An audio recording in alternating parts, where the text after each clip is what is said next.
우리 여호수아 20장 한 장을 함께 살펴보면서 도피성 제도라고 하는 제목으로 말씀을 나누기를 소망합니다.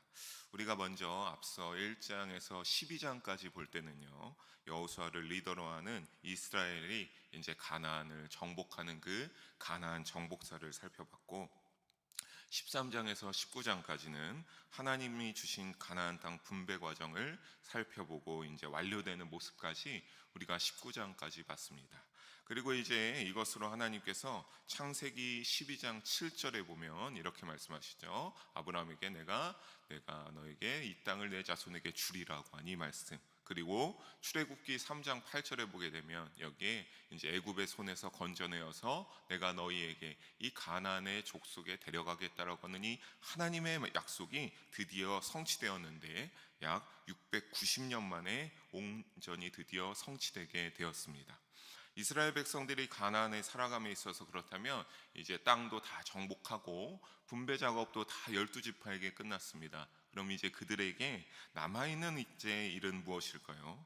여러분, 우리가 살아가는 우리의 사회의 모습을 보게 되면 우리가 마땅히 정해야 될 어떠한 서로 간의 윤리적인 규칙과 또 법들이나 이러한 것들이 있지 않겠습니까? 그런 것처럼 이제 가나안의 이스라엘이 자신들의 땅으로 받게 되었으면 이제 그들에게 남은 것은 사회가 형성되면 이렇게 우리가 방금 말씀드린 어떤 일종의 규칙과 법이 있듯이 이제 그들에게도 거기에서 살아가면서 필요한 사회에 관련된 규범들을 다시 제정하거나 그리고 정비하는 일들만이 그들에게 남아 있었습니다.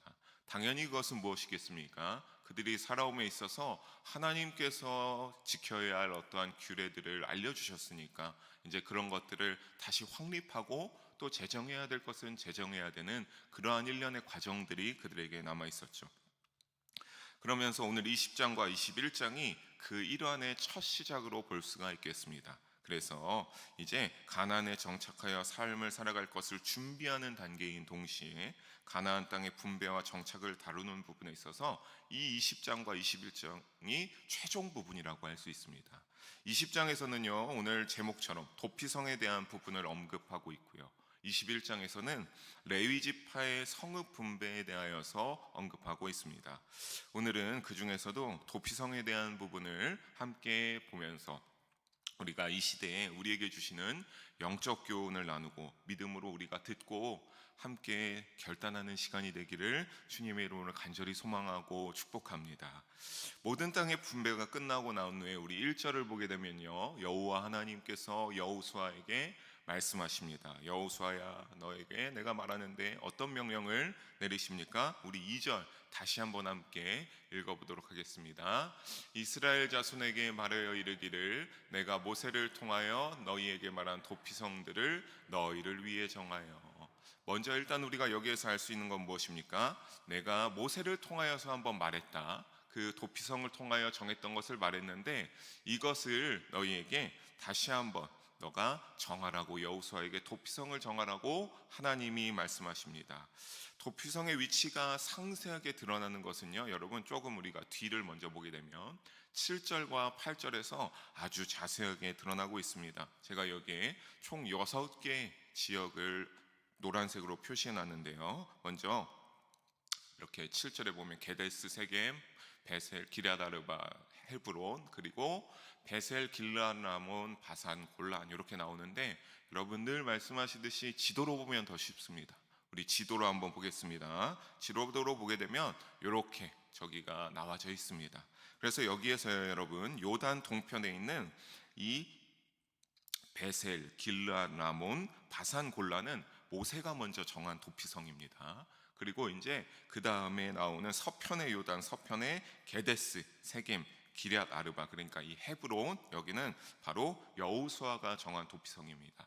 우리가 가만히 보게 되면 묘하게 이렇게 삼각형의 구도들을 좀 이루고 있습니다. 그리고 여기에 지도에 보이는 것처럼 이 6개의 도피성은요, 이스라엘 전역 약 50km 안에 있다고 합니다. 이제 이 도피성마다 50km 안에 있는데 이것은 왜냐하면 어떻게 해야 됐기 때문입니까? 누구든 접근성이 쉬워야 했고 쉽게 찾아갈 수 있어야 했고 또 이 도피성을 정한 후에는 이렇게 편하게 갈 수 있도록 길도 잘 닦아야 됐다라고 하는 그러한 기록들이 남아져 있습니다.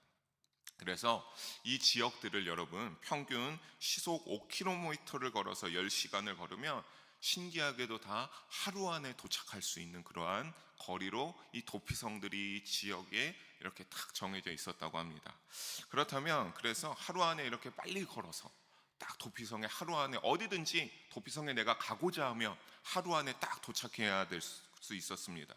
이런 위치에 빠르게 도달할 수 있는 이 도피성, 이에 해당하는 히브리 원어는요 아리 미클라트로 받아들이라는 이런 성읍의 뜻을 가지고 있습니다. 그렇다면 우리가 궁금한 것은 누구를 받아들이는가? 이 도피성에 누구를 받아들여서 하나님이 먼저 모세에게 정하서 세계를 정하고 또 여호수아에게 세계를 정해서 총 6개의 도피성이 정해졌는가라고 하는 겁니다. 우리가 이거는 바로 전혀 고의성이 없는 큰 실수로 살인을 저지른 자가 여기에 정당한 재판을 받기까지 피해 있는 성읍이 바로 도피성인데, 이것이 3절에도 잘 드러나고 있습니다. 3절을 보게 되면 함께 다시 읽어보겠습니다. 부지 중에 실수로 사람을 죽인 자를 그리로 도망하게 하라. 이는 너희를 위해 피의 보복자를 피할 곳이니라. 아멘.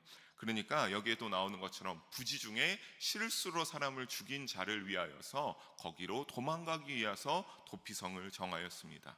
여러분, 여기에서 이 부지 중에 실수로 사람을 죽였다라고 하는 이 부지 중에 히브리 뜻을 보면요, 이 의도하지 않은 상태로 죽였다고, 그리고 무의식 중에 죽였다라고 하는 이런 뜻을 가지고 있습니다. 그러니까 이것은 사람을 실수로, 그러니까 내가 이 사람을 너무나 막 미워가지고 복수하고 싶어서 이렇게 죽인 게 아니라 정말 내가 생각지 못한 상황에 나와 정말 가까운 사람인데 또는 내가 같이 함께하는 사람인데 실수로 죽이게 된 그러한 것을 의미합니다. 이것을 이제 그러한 사람들을 위해서 도피성이 생겨야 되는데, 그렇다면 여러분, 우리가 이제 실수로 할 수도 있다고 하지만 이때는 좀 다른 상황이 있었는데 왜 이런 도피성이 반드시 필요해야 되냐면 바로 그건 이스라엘 역사적 배경에 있어서요, 이 한 가지 제도가 있었는데 고엘 제도라고 하는 것 때문입니다. 이 고엘 제도라고 하는 것, 이게 무엇이냐면 이 고엘 제도가 큰 연관이 있어서 도피성이 생길 수 있는 건데, 고엘 제도는 어떤 거냐면 쉽게 말해서 가족이나 친족이 살해를 당하게 되면 가장 가까운 사람에게 어떠한 책임과 의무가 생기느냐, 그 살해를 당한 사람을 위하여서 대신해서 반드시 원수를 갚아야 했습니다. 그러니까 만약에 저의 입장에서 제 아버지가 누군가에게 살해를 당했다라고 하면 이 김대광에게 아버지를 살해한 자를 반드시 가서 복수하여서 그의 목숨을 뺏어야 하는 그러한 것이 이 이스라엘 배경 가운데 고엘 제도라고 해서 반드시 정해져 있습니다. 그래서 여러분 3절 후반을 다시 보게 되면요, 여기에 보복자, 피의 보복자가 나오죠. 이 보복자가 바로 히브리 원어로 고엘이라고 합니다. 그러니까 이 피해 보복자도 어떤 겁니까? 부지 중에 실수로 사람을 죽였으나 자신의 가까운 사람을 죽였기 때문에 이의 피해 보복자가 이 사람을 죽이기 위해서 쫓아온 것이죠. 이 고엘 제도 때문에 이제 이러한 도피성이 생겼던 겁니다. 여러분, 이거는 굉장히 큰 책임이었습니다. 왜냐하면 반드시 복수해야 됐기 때문입니다. 또 이 근거가 어디에서 있냐? 바로 창세기 9장 6절인데 하나님이 여기에 말씀하시죠. 다른 사람의 피를 흘리면 그 사람도 피를 흘려야 된다라고 하는 겁니다. 왜냐하면 하나님이 형상대로 이렇게 지었기 때문에.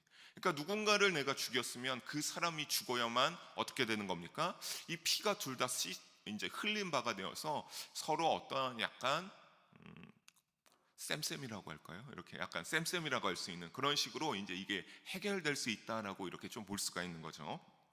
그래서 이제 여기에 말씀의 근거를 두고 이 고엘 제도가 있긴 한데, 여러분 대신 여기에 한 가지 문제가 있었습니다.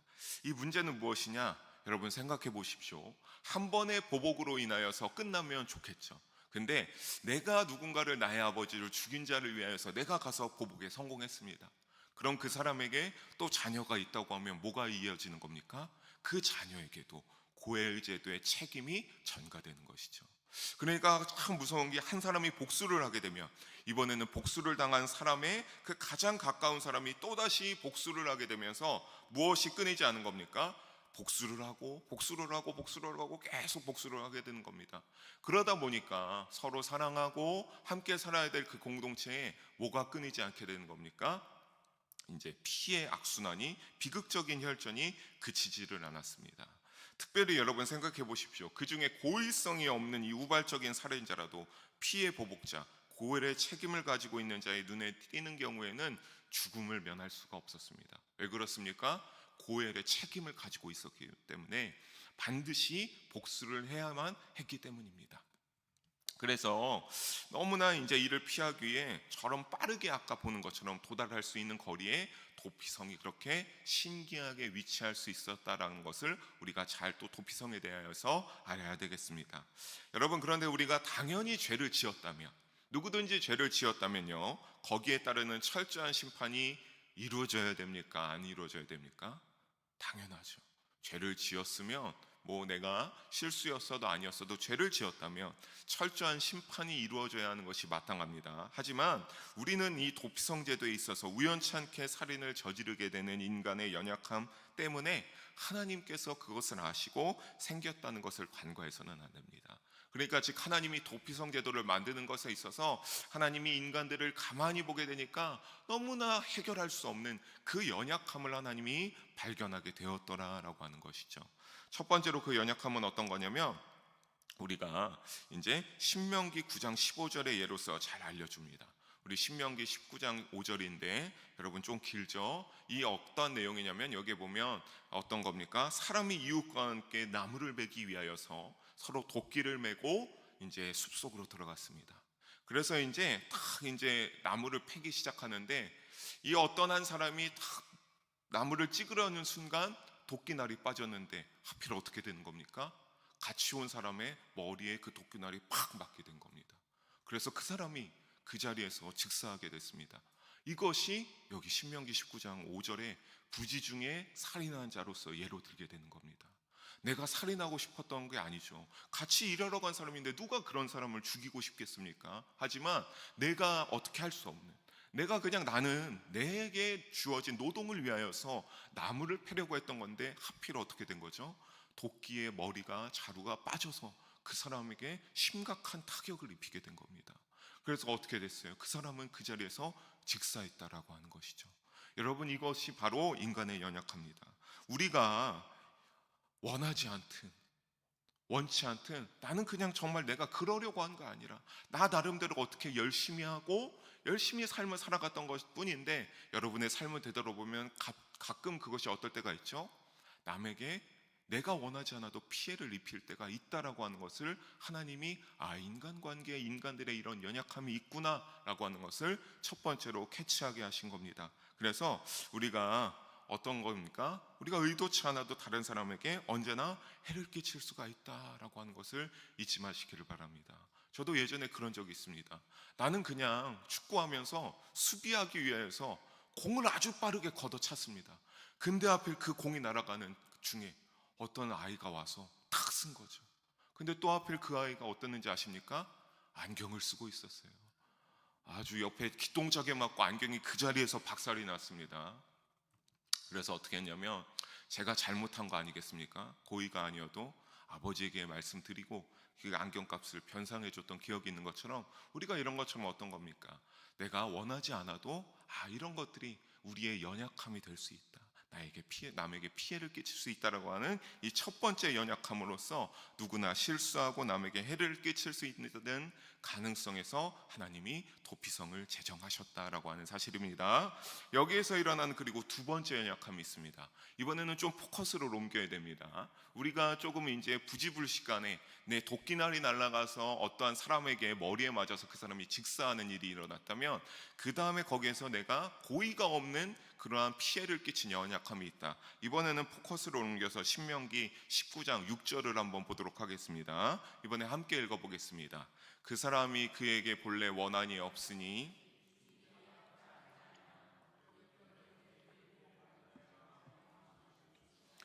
살인자를 뒤쫓는데 그 가는 길이 멀면 그를 따라 잡아 죽일까 하노라. 아멘. 여러분, 이제 여기에서 조금은 다른 거죠. 이제 머리를 이제 맞아서 죽은 사람의 거기에 관련된 사람입니다. 이 사람이 어떻대요? 복수심이 불탔어. 아니, 어떻게 나의 이러한 사람을 죽일 수가 있는가? 이 사람의 복수심이 막 불타게 생겨나는 겁니다. 아까 말한 거죠. 어떤 겁니까? 고엘 제도. 이 가까운 사람이 죽임을 당하게 되면 피로써 갚기 위해서 그 사람을 복수해야만 한다라고 하는 것에서 이 사람이 이제 복수심이 막 불타게 생기게 되는 겁니다.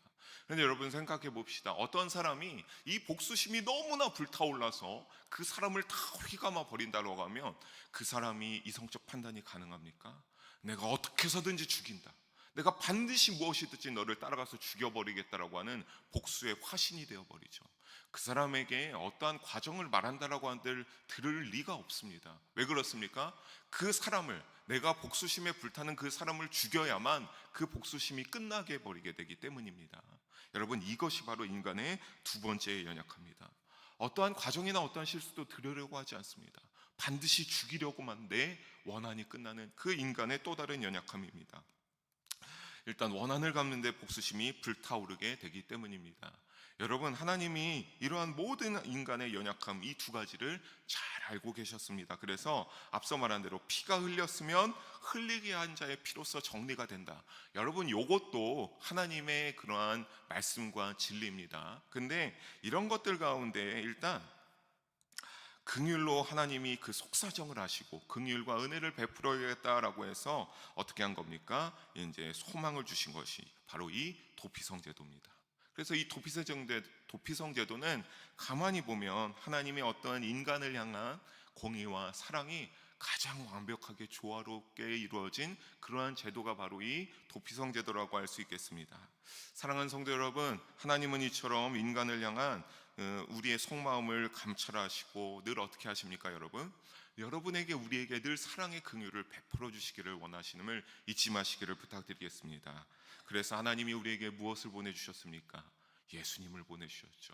우리가 어떠한 죄에서 늘 구원해 주기 위해서 너희가 너희 힘으로 구원할 수 없는 것을 아시고 더욱더 이 사랑의 교율의 목표로서 하나님이 우리에게 예수님을 보내주셨고, 그래서 여러분, 이 도피성이 때로는 하나님을 예표하기도 합니다. 하지만 여러분, 오늘 지금 이 시점에서는 여러분, 우리를 이해하시고 품어주사 구원하길 원하시는 여호와 하나님의 무한한 사랑을 늘 기억하시는 여러분의 믿음의 여정이 되기를 주님의 이름으로 간절히 소망하고 축복합니다. 그리고 부탁드리겠습니다.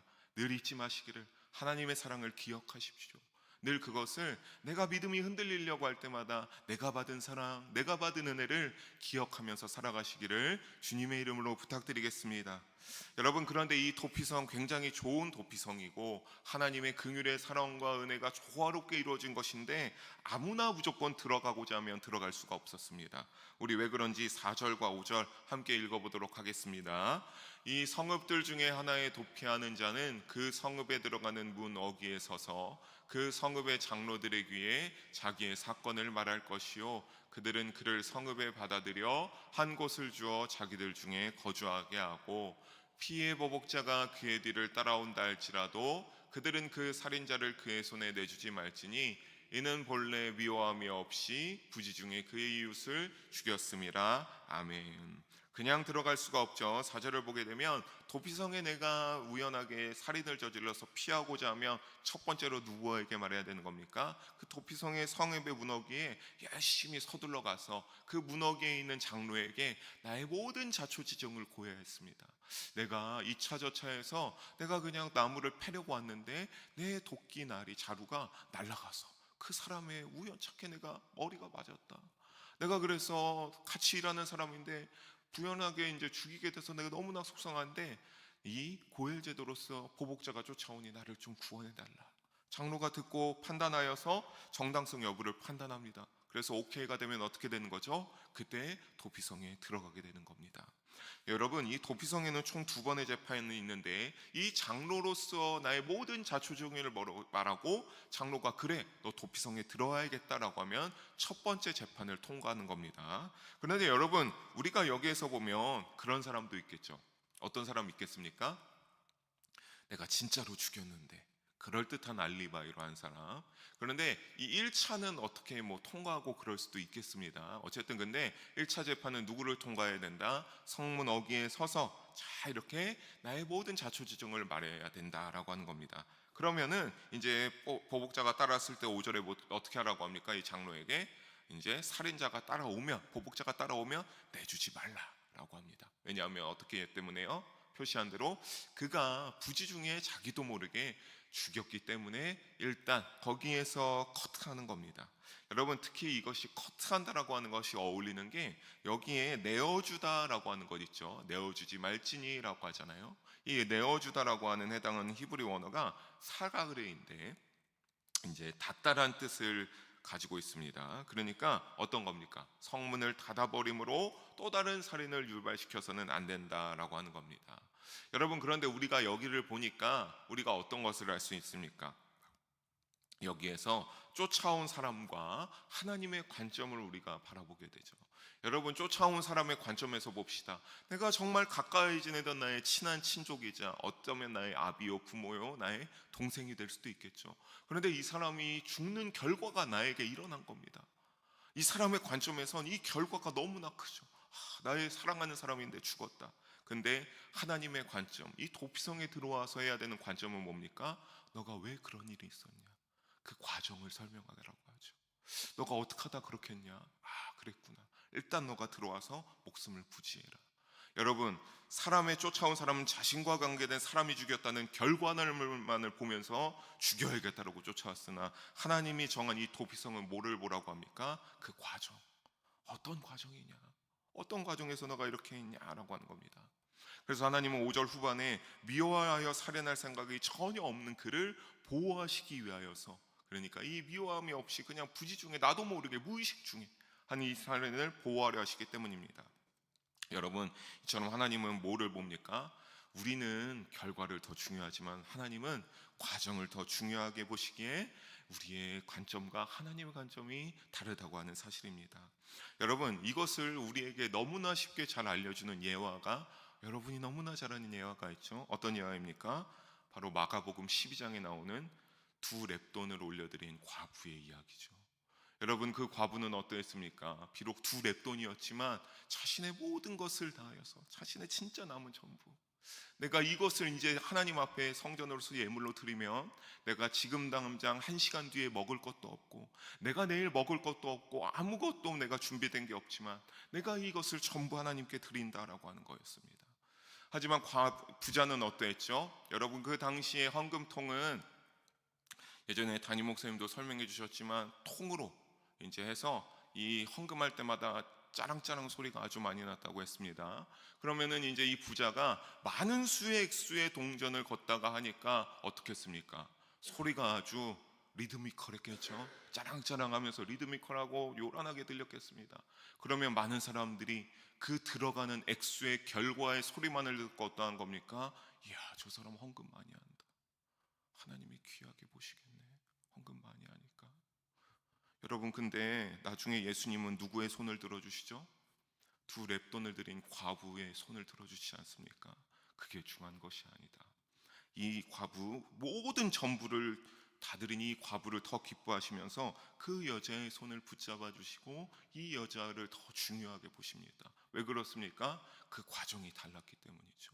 언제든지 많은 액수를 드릴 수 있는 그 부자, 언제든지 많은 액수를 드릴 수 없지만 내가 오늘 두 렙돈이 생겨서 이것을 정말 다 나의 전부인데 하나님께 드리는 그 과정, 그 과정이 주님의 시선에서 너무나 달랐기 때문에 하나님께서, 예수님께서 그 두 렙돈을 드린 여자의 손을 들어주신 것 아니겠습니까? 여러분, 우리가 이러한 믿음의 생활이 되기를 주님의 이름으로 축복합니다. 내가 남들이 보기에 뭔가 직분이나 어떠한 그런 것들이 아니라 여러분, 그 과정들이 참으로 중요해야 되지 않겠습니까? 왜 그렇습니까? 하나님이 늘 그 과정을 보고 계시기 때문입니다. 여러분, 중심을 보시는 하나님의 관점이 그래서 우리 믿음 생활 가운데 반영되기를 주님의 이름으로 소망합니다. 때로는 이 관점이요, 여러분, 인정되지 않는 것 같은 느낌이 들 때도 있습니다. 참으로 그런 느낌이 들 때가 있죠. 나 정말 신실하게 나의 마음을 다하여서, 정말 두렙돈 과부처럼 나의 마음을 다하여서 하나님께 그렇게 나아가는데 왜 나는 조금 더 남들보다 다르지 않을까? 왜 나는 조금 더 남들보다 잘 되지 않을까? 저도 좀 그런 생각을 할 때가 많이 있었습니다. 나 나름대로 정말 하나님 앞에 정말 믿음과 마음을 바르게 하기 위하여서 내가 주의 종으로 살아가는 것 같은데 나의 목회 여정은 왜 이렇게 힘들까? 나는 왜 조금 더 좀 잘 되지 못할까? 참 아쉬웠던 때가 많았는데, 그럴 때마다 늘 목사님과 다른 부목사님들과 얘기할 때면 늘 오늘 말씀처럼 과정이 중요하다라고 하는 것을 깨닫게 됩니다. 여러분, 제 주위에도 그래서 그렇게 이 과정을 무시하고 결과물을 보면서 하는 것을 들었던 그러한 적이 있는데, 결국에 그러한 사람들의 마지막은 하나님이 아시고 좋지 않은 결과를 맞이하게 하시더라고요. 여러분, 겉모습으로 드러나는 결과보다 진실한 마음을 가지고 과정을 중요하게 보시니 하나님 보시기에 늘 합당한 과정이 있는 그러한 믿음 생활과 진실한 신앙 생활이 되기를 주님의 이름으로 축복합니다. 본문으로 돌아와서 도피성에 들어왔다고 해서 끝나지를 않습니다. 우리 6절 함께 읽어보도록 하겠습니다. 그 살인자는 회중 앞에 서서 재판을 받기까지 또는 그 당시 대제사장이 죽기까지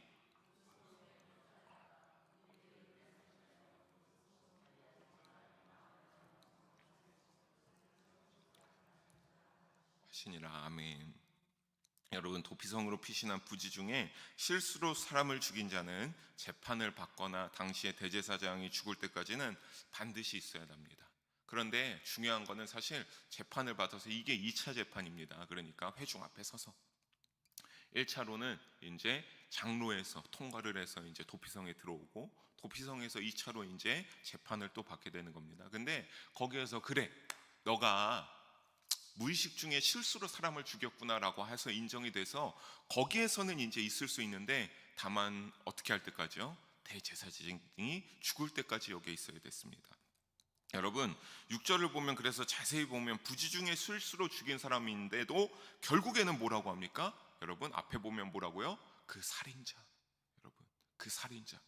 부지 중에 죽였으나 그래도 살인자는 살인자라고 하는 겁니다. 잘못을 안 했다는 것이 아니죠. 왜냐하면 사람을 죽였기 때문에 그 살인자는 대제사장이 죽을 때까지 있어야 된다라고 하는 것이죠. 죄가 없다는 소리가 아닙니다. 보복을 당할 것이나 아니나 결국 사람을 죽이기는 했기 때문입니다.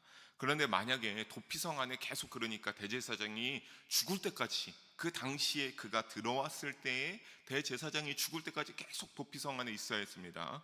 그런데 만약에 사람이 그렇지가 않죠. 늘 그런 것들이 있으면 청개구리 같이 그 말을 듣기 싫어하는 모습이 있는 그런 사람들이 있습니다. 그래서 성 밖으로 나가거나 몰래 자기 집으로 돌아갔을 때는 어떻게 되는가? 민수기 35장 26절과 27절에 나옵니다. 함께 읽어볼까요? 그러나 살인자가 어느 때든지 그 피하였던 도피성지경 밖에 나가며 피를 보복하는 자가 도피성지경 밖에서 그 살인자를 만나 죽일지라도 피 흘린 죄가 없나니. 아멘. 그러니까 만약에 그 사람이 나가서 보복하는 자, 이 고엘의 의무를 가지고 있는 자를 만났다. 그 사람이 어떻게 한 겁니까? 너 잘 만났다. 내가 너를 도피성 안에 있어서 못 죽였는데 너 오늘 나왔네. 딱 죽이게 되면 어떻게 되는 겁니까? 그 사람은 살인죄가 없다.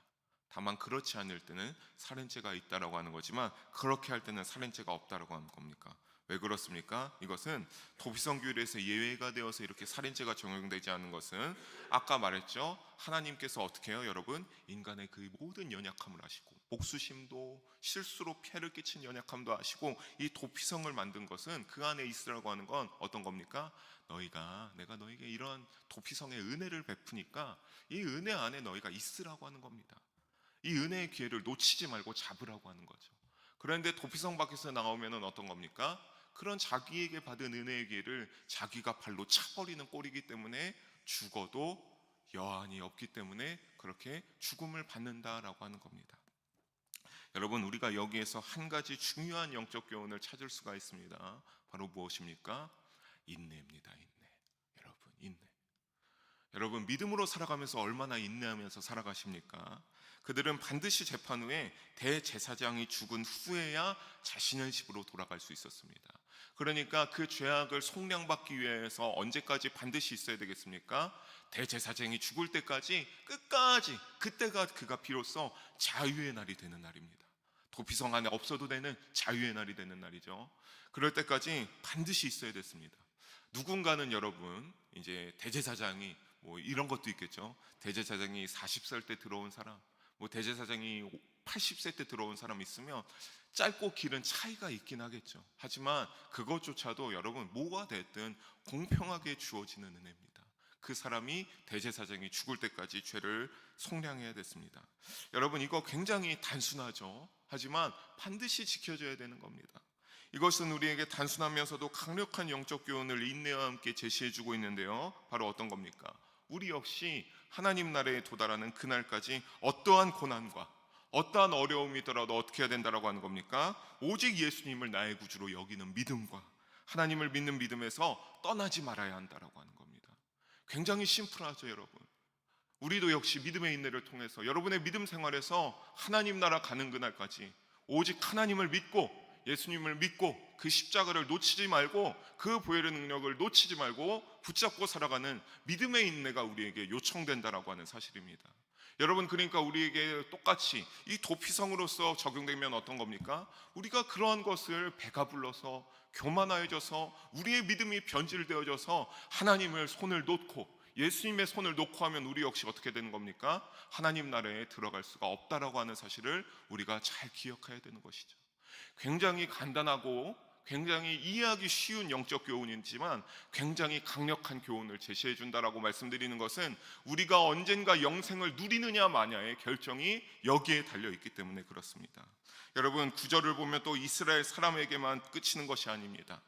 거기에 거하는 거류민 즉 이방인들에게도 이 도피성의 모든 혜택이 주어집니다. 왜 그렇겠습니까? 하나님은 무엇을 원하시기 때문에요? 어떠한 사람이든지 그 사람의 영혼은 너무나 귀하고 하나님이 하나님의 나라에 들어오기를 원하시기 때문에 그 사람들조차도 하나님이 신분의 어떠한 차이 없이 부자냐 아니냐, 피부의 색깔이 어떠냐, 그걸 떠나서 그 사람이 전부 다 어디를 원하기를 바라고 계시는 겁니까? 구원을 받아서 하나님 나라에 들어오시기를 원하고 계시는 하나님의 놀라운 이 도피성의 은혜를 우리가 확인하고 우리가 영적 교훈으로 받아들이게 되는 겁니다. 다만 여러분, 하나님을 떠나면 어떤 겁니까? 남는 것이 아무것도 없습니다.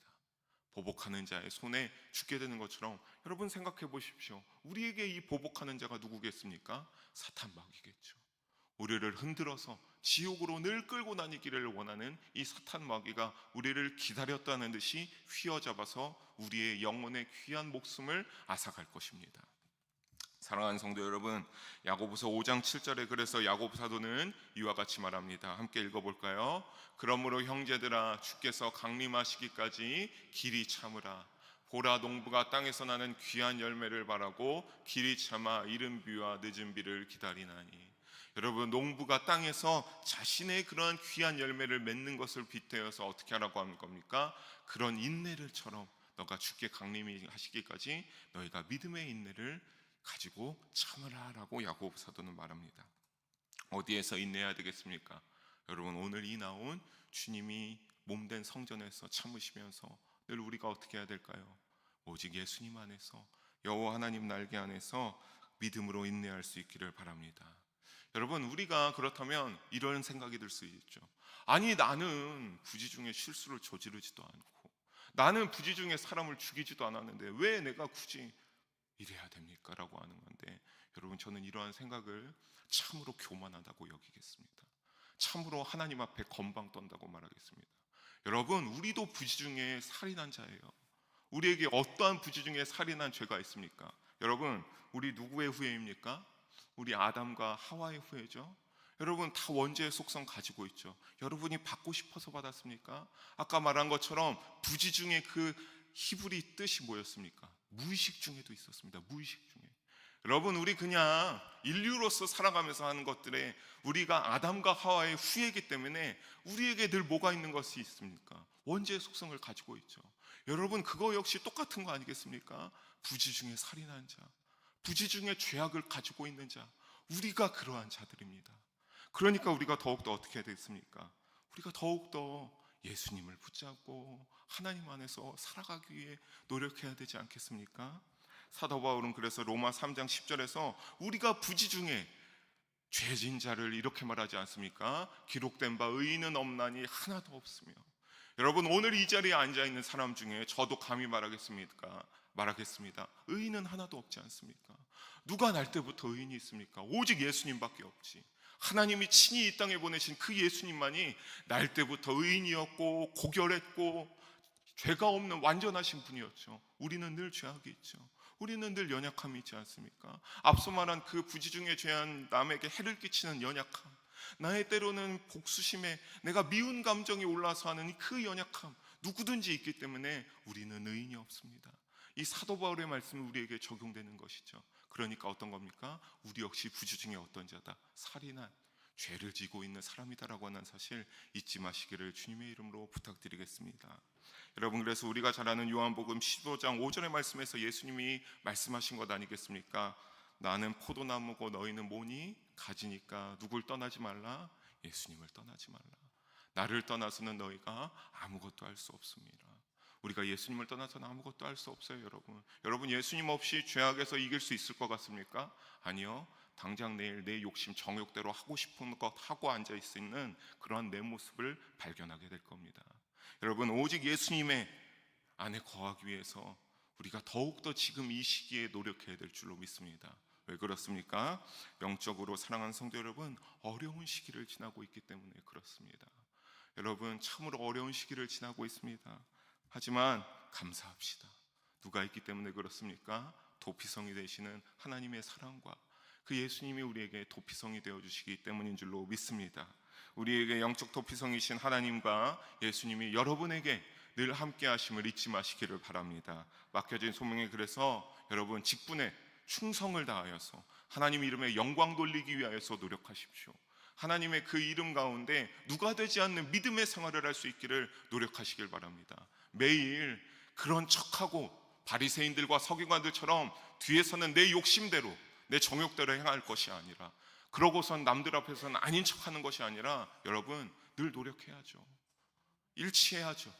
그래야지 우리가 어떤 겁니까? 늘 예수님 안에 있을 수 있기 때문입니다. 여러분 충성하시고 하나님 날개 아래 거하고 예수님의 품 안에 늘 안기어서 언젠가 반드시 도피성 안에 거하여서 죄와 사망에서 승리하여서 우리가 자유함을 얻고 영생의 복을 누리게 되는 우리 모두가 되기를 주님의 이름으로 간절히 소망하며 축복합니다. 기도하시겠습니다. 사랑의 하나님 아버지, 오늘도 귀한 말씀 나누게 하시는 주님께 모든 영광과 찬송을 올려드립니다. 하나님, 늘 우리의 믿음이 인내하게 하여 주시고 우리의 믿음이 늘 하나님의 품 안에서 떠나지 않게 하시고 예수님의 품 안에 그 십자가의 보혈의 능력 아래 거하게 하여 주시옵소서. 그 안에 거하기 위하여서 인내하게 하여 주시옵소서. 그래서 언젠가 우리가 그 도피성의 은혜를 입어 자유함을 얻어 하나님 나라에서 영생의 복을 누리며 주님과 함께 진리의 자유를 누릴 수 있는 우리 모든 성도님들 한 분도 빠짐없이 되게 인도하여 주시옵소서. 감사드리며 사랑이 많으신 우리 주 예수님의 이름으로 기도드립니다. 아멘.